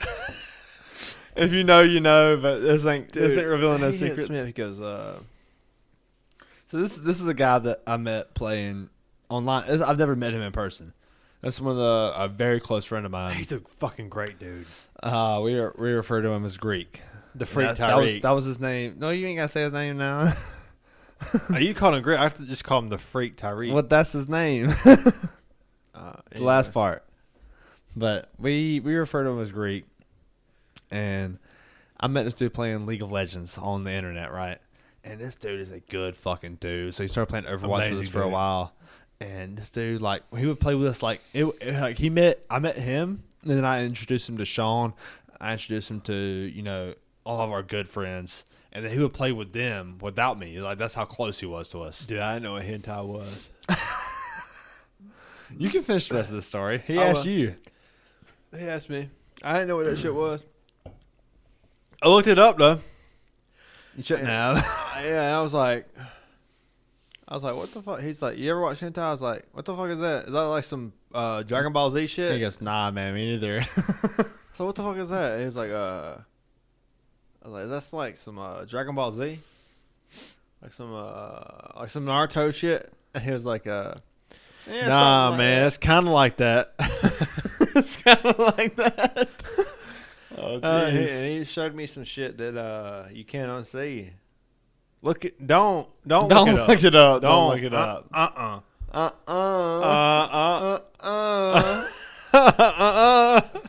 Yeah. And he hit me with some shit that you don't want to see, and I was like, nah, man, I ain't never watched that. Nah, I ain't never. And he was like, nah, me neither. I was like, huh? You just showed it to me. You just showed everything that I didn't want to see. And you showed it to me, and you ain't never watched it? And you never seen this? Nah, dog. I ain't never seen that shit. Okay. Why you lying? Why you lying? Some Mac Miller shit. What the fuck, but man, dude? Greek, you know what? Shout out to Greek. He's a cool fucking dude. Original. Shout out to Greek. That's an original. I would love to meet that guy. I got some good friends online. Yeah. I got some good fucking friends online that I've never met. And I talk to, so I still talk to him. I mean, I still talk to Greek every now and then. I still talk to my good buddy Dalton. On the last podcast, I mentioned Harrison, who looks like Rob Gronkowski. Actually, I never showed you that picture. But, you got to show it to me. Harrison, Dalton, like those guys. A good friend in that group from Harrison and Dalton, Austin. If you're watching too, shout out. But he's a big Eagles fan, man. Such a big Eagles fan. And you know what? I'll tell you what. We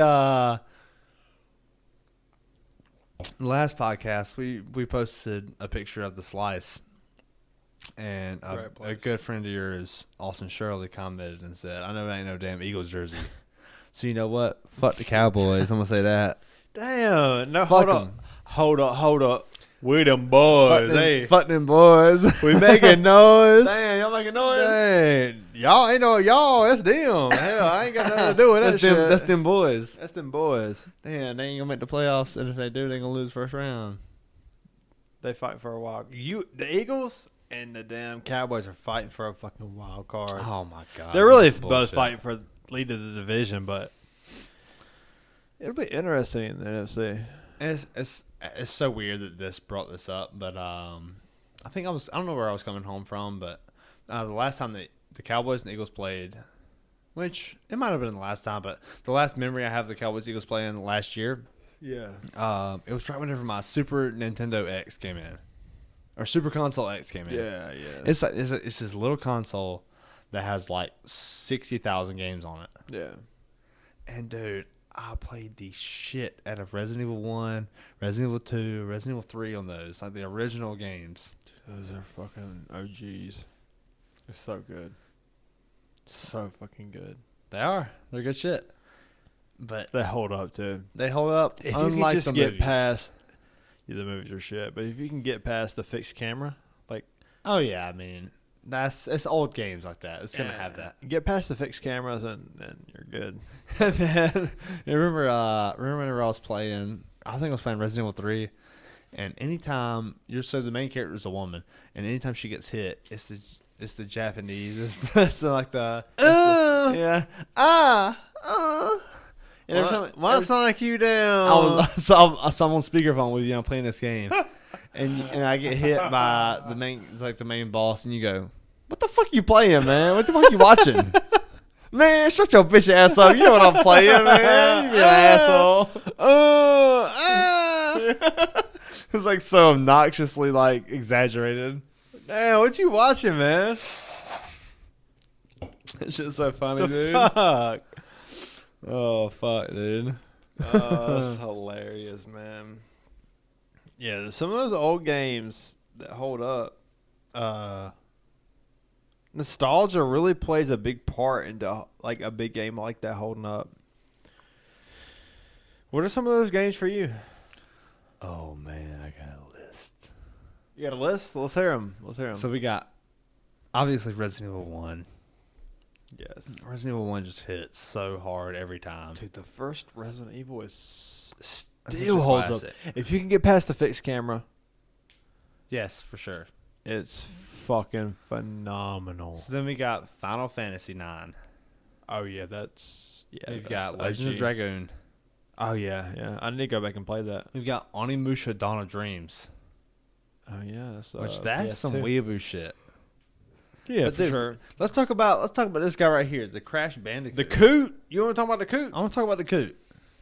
The Crash Bandicoot remakes are ridiculously good. They're good. It's so good. I was telling Heather the other day, I downloaded it, and I was like, dude, this shit really holds up. It's fucking amazing. Spot on. It's so hard. Remake it pisses you off so good.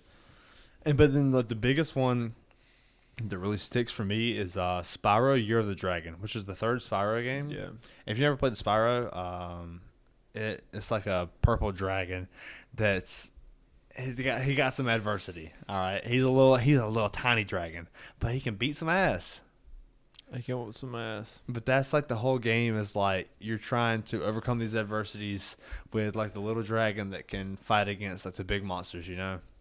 100%. But that's such a fun fucking game, man. Spyro Year of the Dragon is the one that really clicks to me the most, where he's trying to the shitty dinosaurs are taking over the shitty dinosaurs or dragons are taking over the main world. And they're trying to collect the eggs. And you're going back and trying to take them from them. Yeah. That's so good. It's good, dude.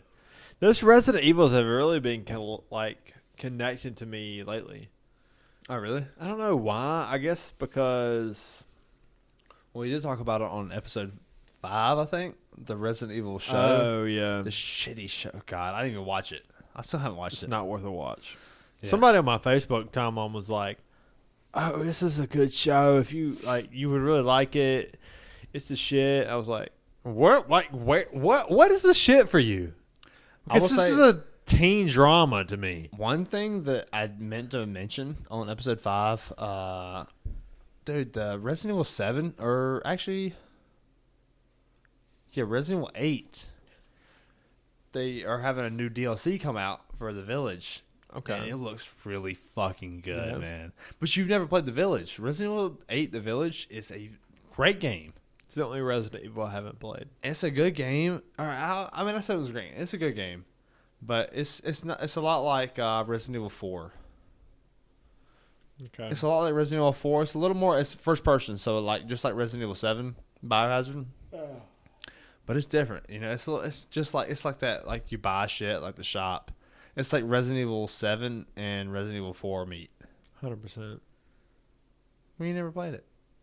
Well, you're talking about how Resident Evil 4 is such like the shooter part of Resident Evil 4 was one of those games who 1, 2, and 3 will always be 1, 2, and 3 for me. Yeah, for sure. After that, it became more of a shooter. It did. And that's how Resident Evil 8 is. And then after Resident Evil 4, which was very fucking hacky, 5 was a good co-op game. But it's still hacky. It's very hacky and became a shooter. 6 is just shit. 6 was the 7. Shix. That's Shix. Because 6 was like one of the worst. Was the worst one. 6 was the worst Resident Evil out there.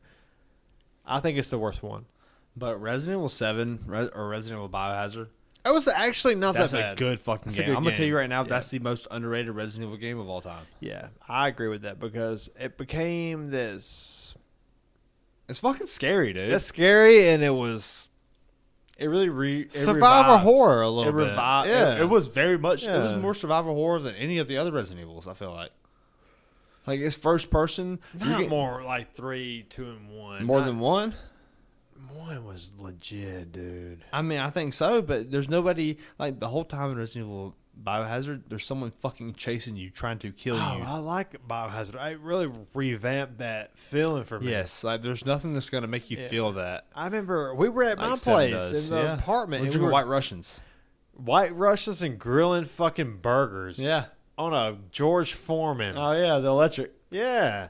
And we're like, let's do this. Let's play. All of us are playing. Like, when one of us dies, it's the next guy's turn. Yeah, for sure. So it was a lot of fun, and I really enjoyed, Resident Evil 7? Is that Yeah, what it was? Biohazard. Yeah. Biohazard was good. It was fun, dude. Biohazard it's such a unique game because it was the first person Resident Evil. Yeah, for sure. And you could play on the VR, like the PlayStation PSVR. But, dude, I recommend playing that game because it's such a fucking intense game, dude. It's fun. If you've never played any Resident Evil, play Biohazard first.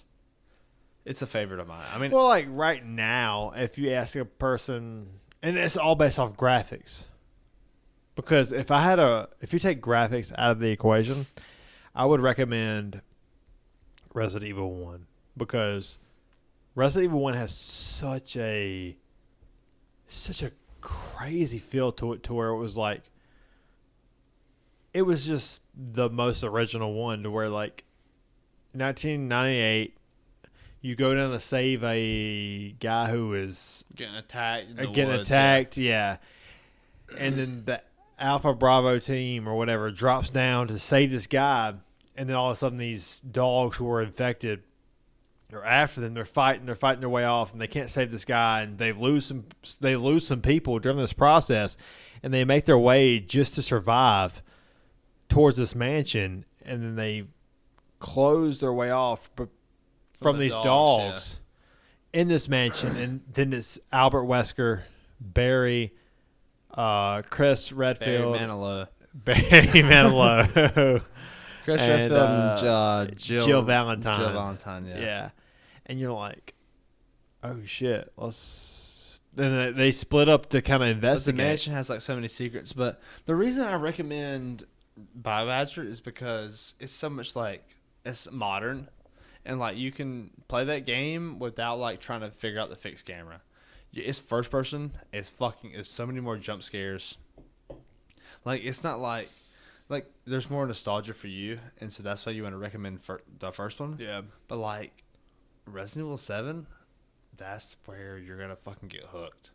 I love Resident Evil 7, dude. I will recommend it. But there's so many people that are gonna play Resident Evil 1, and they're gonna get turned off by the fixed camera. That's fair. All that. That's very fair. But I will say this: be a fucking adult and get over the fixed camera. Or play Resident Evil 7, and that's a fair. fucking phenomenal game. That's fair, too. It's a phenomenal game, even if you don't like the Resident Evil franchise. Yeah, that's fair. And then if you do like it, then you can go and explore the rest of it. Yeah. Like that's fair. Yeah. I agree explore with the Resident Evil franchise, for sure. Yeah. And for me, Resident Evil, it does have some nostalgia for me. A lot of nostalgia, especially 1, 2, and 3. And I'll put 1 as my favorite. 2 is a very close, arguably the best of all time. 2 might be the best Resident Evil of all time. That's phenomenal. So good. And then 3 this comes in as a tight third, you know. Right. So, and then after that, it's like, okay, 4 was fun. It's a shooter. The storyline sucks ass. It was, yeah, for sure. But and then 5 was a great co-op, but it's still a shooter. The storyline kind of sucks ass. Yeah. And then 6 is the worst Resident Evil of all time. Yeah. And then 7 is pretty good storyline. And it's a fucking good great storyline. single player game. Yeah, everything about the game is great. Yeah, and then 7 was help me out here. 7 was Biohazard. Well, what was 6 then? 6 was a shitty one. Oh yeah. 7, yeah. So help me out with 8. Yeah, 8 you haven't played. I haven't played. Village. Yes. But dude, I think for me it's Resident Evil 1 is my favorite. But then Resident Evil 7, Biohazard is number 2 for me. Really, number 2? Number 2, my number 2 favorite, and that includes. That's a good game, but I didn't feel like it was that good. I think it deserves the recognition where like it definitely does for sure. Because people don't talk about it enough, man. 100%. You're right. It really revamped it revamped bringing in that Resident Evil culture. Where after Resident Evil 7, that's where Resident Evil 2 and 3 remake came from. Yeah. I would put it. There would be no Resident Evil 2 remake without Resident Evil 7. For me, as an OG Resident Evil fan, I would put it like 5-ish. So that's 4, between 4 and, because I don't think it even competes closely to 1, 2, and 3. I would put it between 4 was gotta be 4. 4 was good. It's between 4 and 5. So you got to put between 4 and 5, and then put that as. So 6. what are you putting? So it's like say we got 1, 2, and 3. Okay. What's number 4 over Resident Evil 7? Which is Biohazard. I would go 4 over 7. But go 4 over 7, man. But I would hear out 7 before 4. I mean, 7's a better game. I wouldn't disagree. I'm here to hear you out. Yeah, 7's a better game. Because the storyline for 4 was complete shit. And the storyline for 7 is a legit storyline. That's something you can exactly. believe in. Yes. And it's got very intense moments where you are scared to death, especially if you played it first. If you don't even play it first person, it's fucking scary. Yeah. It's a scary game. But I feel like I had more fun playing Resident Evil 4 than I did Resident Evil 7. But it's been a long time since you played Resident Evil 7. You played it as an adult. You didn't play Resident Evil 4. But you played Resident Evil 4 as a child. Yeah, but I've played it recently. I got it downloaded on the PS3. And so you haven't played Resident Evil 7 recently. I've played it just as recent as I've played Resident Evil 4. Resident Evil 7? Yeah. Both of them I played at the apartment. I know that. Okay. So that was 2 or 3 years ago. Resident Evil 7 though, it's just got that scare effect. I love that. I'm not partial to any one. So. There's no jump scares in Resident Evil 4. There's like a few like Easter egg jump scares. It's more of a shooter. Yeah, it's a shooter. 100%. Yeah. But that's the whole Resident Evil franchise is that survival horror game. You know. 100%. You ready to close this thing out? How much time are we in? It's an hour 50. Oh, we got 10 minutes. Let's We got 10 minutes. Yeah, let's make it. All right, we'll go ahead. What you got? I don't know, man. Let's I don't know. What do you want to talk about? Well, you got 10 minutes, man. we have 10 minutes. I'm ready to close out, dog. Okay, let's close it out then. Cheers, dude. Tropical torpedo. It's always one that's in the fridge. It'll fuck you up. Yeah. You can't end on tropical torpedo. That's a double IPA. Double IPA, yeah. It's fun. It's fun. It is, man. So you're heading to Washington? I'm there right now. Oh, that's fair enough. I'm there right now. So who's going with you? Caden and Turtle and Elijah. Yeah, we got Elijah going with us. Elijah. I don't think I've heard Elijah. You haven't. I know Jace. I know Turtle. I know Cade. Obviously, Caden. Right. And Bella. I know Bella. Yeah. She we want her to come to Atlantic City, but it's not happening. Really? Yeah. Okay. So we'll see what happens. Been a good podcast, man. I do want to shout out. We're calling it the Greenville Mile, and I don't want to advertise past the Brew Caller page because I want the legit listeners to be there. Not the people who I shared on my main Facebook page and your main Facebook page. I want the people who actually listen to this podcast to be there. Yeah, I agree. That's why and like on the last podcast, we recommended this at the end of the podcast. Yeah. And I'm 100% on board with recommending it at the end because we want the people that stay to the end to be at this. Yes, 100%. Yeah, I'm excited because I think we're going to start out with Yeehaw Brewing, Fireforge, Ink and Ivy, Jack and Diane's, Turn the Corner, Go. I know I've said this once or twice before. Right. Turn the Corner, Go, City Tavern, Sharky's Pub, Barley's, Charleston Sports Pub. Right. Go down, hit Carolina Ale House, Connolly's, and then finish on Gather Greenville. Vela Fellow, Gather Greenville. Yeah, That's Vela 12. Fellow first. It's a little bit of a walk between Connolly's and Vela Fellow. But I'm excited about it, and I think that, of course, it's going to be in November, which is what we're heading towards. But I'm actually really excited about it. You know what's great about this? Yeah. Everybody's thinking, they're drunk. Of course. You know what? Been fucked up for fucking 6 hours, fucked dude. up since we been here. Yeah. The past 30 minutes, especially me, I feel like you haven't really shown it. I've seen. For me, I've been fucked You know what? up, Hey, son. cheers to the Greenville Mile. Cheers to Brew Collar Bar Crawl. Yes. How about that? Hey, And you'll see it pop up soon. And if you want to share it and bring whoever you want to bring, please. But I'm not going to share on my page, and I don't expect you to share on your page. This is I an want exclusive thing. It's exclusive. The legit listeners to be there. Absolutely. The people who have been through the 6-7 episodes. Who they been Yes. here. Yes, the people who have been through all of our bullshit episodes. It's a lot of that. Yeah, of just drinking and nonsense. The people who have put the blood, sweat, and tears into listening to our fucking It's a lot of sweat. It's a lot dude. of tears. Yeah, thank you for being you know here. what? We love you, man. We really love you. For Cheers, being man. Here. Let's do this. Thank Let's you end this so thing. much. It's a 2-hour podcast. Yes. This Cheers is the first. This is the cheers to longest all y'all. podcast that we've been to, and this is the latest we've ever done a podcast. Thank you so much. Like, share, subscribe. It really goes a long way. Cheers, all y'all. Thank all you so you much. all. Yeah, all you all. Thank you so much for listening. We really appreciate. We really appreciate. Absolutely, you. absolutely. We We love appreciate you so all the support. Yes, 100%. So see y'all.